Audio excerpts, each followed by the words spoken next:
Case file చేస్తాము. తప్పకుండా mid exams contact చేయించాలి. అవసరమైతే మిడ్ ఎగ్జామ్స్ ప్రతి ఇంజనీరింగ్ కాలేజ్ లో యావత్ తెలంగాణ రాష్ట్ర వ్యాప్తంగా మనం మిడ్ ఎగ్జామ్స్ కి బైకాట్ చేస్తాం. ప్రతి ఇంజనీరింగ్ కాలేజ్ కేసుకి తాళా వేసి మనకి న్యాయం చేసే వారికి 12,000 మంది విద్యార్థులకి న్యాయం జరిగే వారికి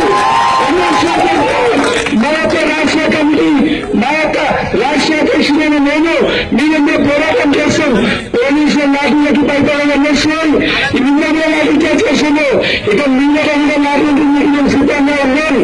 విద్యార్థులని ఇలా విద్యార్థి యొక్క బలాన్ని అణిచేసే ప్రయత్నం చేస్తే కళ్యాణ్ శ్రీరామ్ గారు, సీఎం కేసీఆర్ గారు మీకు కాంబినేషన్గా హెచ్చరిక. ఇదే విధంగా విద్యార్థుల జీవితాలతో సెలవుతో మారితే కేసీఆర్ గారు మిమ్మల్ని రోడ్డుపైన తిరగనిచ్చే ప్రసక్తే లేదు.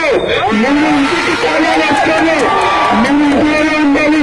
ఈరోజు విద్యార్థుల తరఫున ఈ కార్మిక వాళ్ళు ఒక ఉద్యమం మొదలైంది. కేసీఆర్ గారు జాగ్రత్త, ఖబర్దార్. ఈ ఉద్యమం మిమ్మల్ని పెద్ద పిలిచే వరకన్నా